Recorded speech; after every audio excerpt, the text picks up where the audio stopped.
एक बार उस समय के मगध सम्राट अजातशत्रु गौतम बुद्ध के पास आए और बोले, बुद्ध, आपसे मिलने से पहले मैं एक निर्दयी और खूंखार सम्राट के रूप में प्रसिद्ध था। लोग मेरा नाम सुनते ही भय से कांपने लगते थे। मैं किसी की जान लेने से पहले एक पल के लिए भी नहीं सोचता था और छोटी छोटी गलतियों के लिए भी अपराधियों को मृत्युदंड की सजा सुना देता था। लोग मुझे मृत्यु का दूसरा रूप मानते थे और पड़ोसी राज्य हमेशा इसी खौफ में रहते थे कि पता नहीं मैं कब उन पे हमला करके उन्हें बर्बाद कर दूं, जैसा मैंने वैशाली गणराज्य के साथ किया था। कोई भी राज्य मेरे खिलाफ षड्यंत्र रचने या मगध पे हमला करने के बारे में सोच भी नहीं सकता था। लेकिन मैं जब से आपकी शरण में आया हूं और आपके अहिंसा के विचारों को जीवन में अपनाया है, तब से लोगों के बीच मेरा भय बिल्कुल ही खत्म हो गया है। मेरे राज्य में अपराधियों की संख्या बढ़ गई है। रोज नित्य नए अपराध होते हैं। मेरे सेनापति और मंत्री मेरे और मेरे परिवार के खिलाफ षड्यंत्र रचते हैं। पड़ोसी राज्य मगध साम्राज्य की सीमाओं की जमीन पर कब्जा करने की कोशिश करते हैं और मगध के व्यापारियों के व्यापार में बाधा उत्पन्न करते हैं। सम्राट अजातशत्रु ने आगे कहा, बुद्ध, मैं आपके अहिंसा के विचारों को समझता हूँ, लेकिन मेरे मन में एक प्रश्न है। बुद्ध ने कहा, निसंकोच कहो। अजातशत्रु ने कहा, एक राजा का कर्तव्य है कि वो अन्याय के खिलाफ युद्ध करे, अपने राज्य के नियमों का प्रजा से सख्ती से पालन करवाए। लेकिन इसमें अहिंसा होगी, लोगों को दुख दर्द होगा, खून बहेगा। तो क्या एक अपराधी को दंड देना अनुचित है? क्या अपने राज्य के लिए, अपनी संपत्ति के लिए, अपने परिवार की सुरक्षा के लिए युद्ध करना गलत है? बुद्ध ने कहा, अजातशत्रु, इस प्रश्न का उत्तर देने से पहले मैं तुम्हें एक कहानी सुनाना चाहता हूँ। एक बार की बात है, एक गांव में एक बहुत ही विषैला सर्प रहता था। उसने ना जाने अब तक कितने ही लोगों को काटकर मौत के घाट उतार दिया था। वह जिस वृक्ष में रहता था, लोग उस वृक्ष के पास से गुजरने से भी डरते थे। बच्चे उसके नीचे खेलने के बारे में सोचते भी नहीं थे। फिर एक दिन उसी रास्ते से एक भिक्षु गुजरा और आराम करने के लिए उसी वृक्ष के नीचे बैठ गया।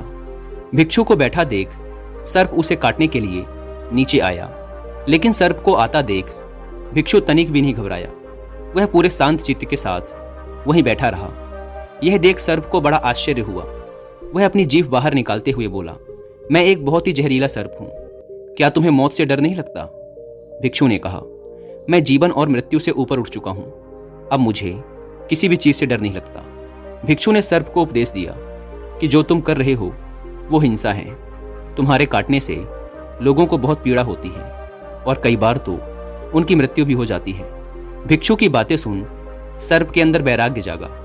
उसने निश्चय किया कि वो आज के बाद किसी को नुकसान नहीं पहुंचाएगा, किसी को नहीं काटेगा। सर्प अहिंसक हो गया है, सर्प ने काटना छोड़ दिया है। धीरे धीरे ये खबर पूरे गांव में फैल गई। इसके बाद लोगों ने सर्प से डरना ही छोड़ दिया। लोग उसे छेड़ते, बच्चे बेवजह ही उसके पूंछ में पैर रख देते, उसे पत्थर मारते, लेकिन सर्प किसी को नुकसान नहीं पहुंचाता। उसने कीड़े मकोड़ों को भी खाना छोड़ दिया था। रात में कुछ घास फूस खा लेता और सुबह आक्रमण का सामना करता। भूख और पीड़ा से वह बिल्कुल कमजोर हो गया था।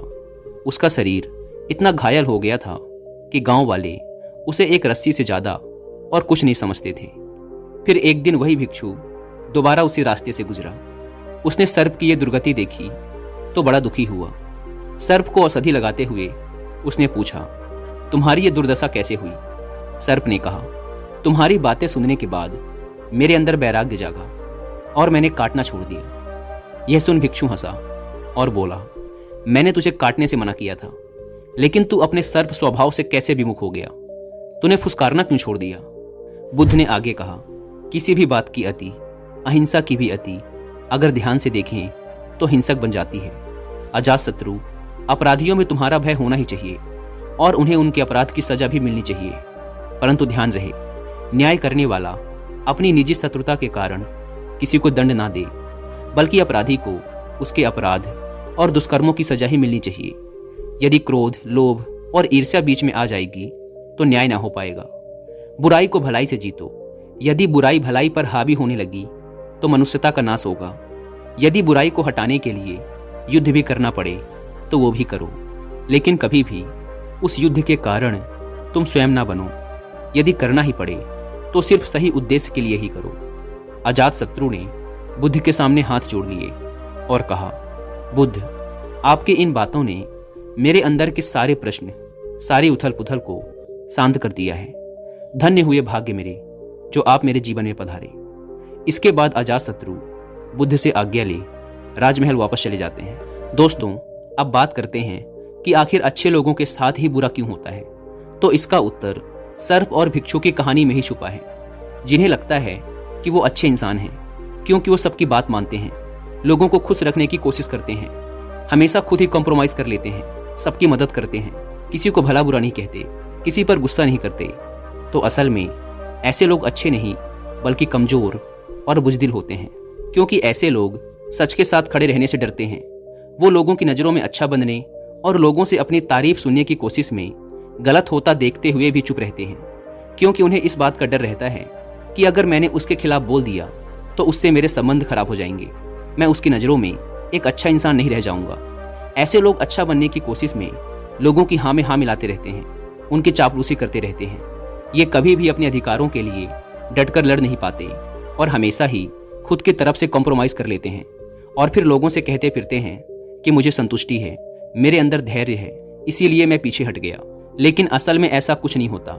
ये बस अपनी बुज़दिली को ढकने और लोगों से सहानुभूति पाने के लिए ये गाना गाते फिरते हैं। ऐसे लोगों को लगता है कि इनकी ऐसी आदतों से लोग इन्हें पसंद करते हैं, इन्हें अच्छा इंसान समझते हैं, इनकी इज्जत करते हैं। लेकिन असल में ऐसा कुछ भी नहीं होता। लोग भले ही इनके मुंह पर कुछ ना बोलें, लेकिन समझते सब हैं कि ये इंसान बुज़दिल और कमज़ोर है, ये अपने विचारों का पक्का नहीं है। और जब भी परिवार व समाज में किसी साहसिक और बड़े कामों को करने का समय आता है तो ऐसे लोगों को हमेशा पीछे ही रखा जाता है, इन्हें कोई नहीं पूछता। ये बस अपने आप में ही अच्छे बने फिरते हैं। तो फिर एक अच्छा इंसान है कौन? एक अच्छा इंसान वो है जो विनम्र तो है लेकिन गलत के आगे नहीं झुकता। वो कंप्रोमाइज़ भी करता है लेकिन अपने अधिकारों के लिए डटकर खड़ा भी रहता है, जिसके अंदर सच को सच और झूठ को झूठ बोलने की हिम्मत है। वो बस किसी को खुश करने और उसकी नज़रों में अच्छा बनने के लिए उसकी चापलूसी नहीं करता। उसे इस बात से फर्क नहीं पड़ता कि लोग उसे अच्छा कहेंगे कि खराब। उसे किसी की राय से फर्क नहीं पड़ता, क्योंकि वह जानता है कि वह कौन है। उसे किसी से अच्छा इंसान होने का सर्टिफिकेट नहीं चाहिए। वो बस जो सही है और ज़रूरी है वो करता है और खुश रहता है। श्रीमद् भगवद गीता में भगवान श्री कृष्ण ने अर्जुन से कहा था कि जब तक संभव हो सके तो माफ़ कर दो, लेकिन अगर सामने वाला फिर भी ना माने और तुम्हारे धैर्य को तुम्हारी कमजोरी समझ ले, फिर तुम्हें उससे लड़ने से भी पीछे नहीं हटना है। तो कहने का अर्थ ये है कि किसी के साथ अच्छा या बुरा नहीं होता, बस हर इंसान को उसके द्वारा किए गए कार्यों का परिणाम ही मिलता है। जो अच्छा होने का दिखावा करता है उसे उसकी चापलूसी, गलत के खिलाफ ना खड़े होने, अपने अधिकारों के लिए ना लड़ने, मेहनत ना करने, आसानी से हार मान लेने और सबको खुश करने की कोशिश करने जैसे कार्यों का ही परिणाम मिलता है। और जो स्पष्टवादी है, मेहनती है, जिसमें रिस्क लेने की हिम्मत है, जो खुद में भरोसा करता है, उसे उसके कर्मों का परिणाम मिलता है। और यह जरूरी नहीं कि किसी कार्य को करना ही कर्म है, मनुष्य के विचार भी उसके कर्म ही हैं, क्योंकि विचार ही हैं जो अंततः कर्मों में परिवर्तित हो जाते हैं। तो ये जो विचार रूपी कर्म जो हमें दिखते नहीं, हमें इनका भी फल भोगना ही पड़ता है। तो ज़्यादातर लोग जो इस बात की शिकायत करते रहते हैं कि मैंने तो किसी के साथ गलत नहीं किया, फिर मेरे साथ गलत क्यों हो रहा है, तो उनके साथ गलत होने का कारण ये विचार रूपी कर्म ही हैं, जो बाहर से दिखते नहीं हैं लेकिन हमने अपने विचारों में किए होते हैं। इसीलिए इंसान को सिर्फ बाहर से ही नहीं बल्कि अंदर से, अपने विचारों से भी अच्छा होना जरूरी है। और जो ऐसा है वो कभी भी अपने भाग्य को नहीं कोसता कि मेरे साथ ही बुरा क्यों हो रहा है, बल्कि वो अपने हर परिस्थिति की जिम्मेदारी खुद लेता है। दोस्तों, उम्मीद है कि आपको वीडियो पसंद आई होगी।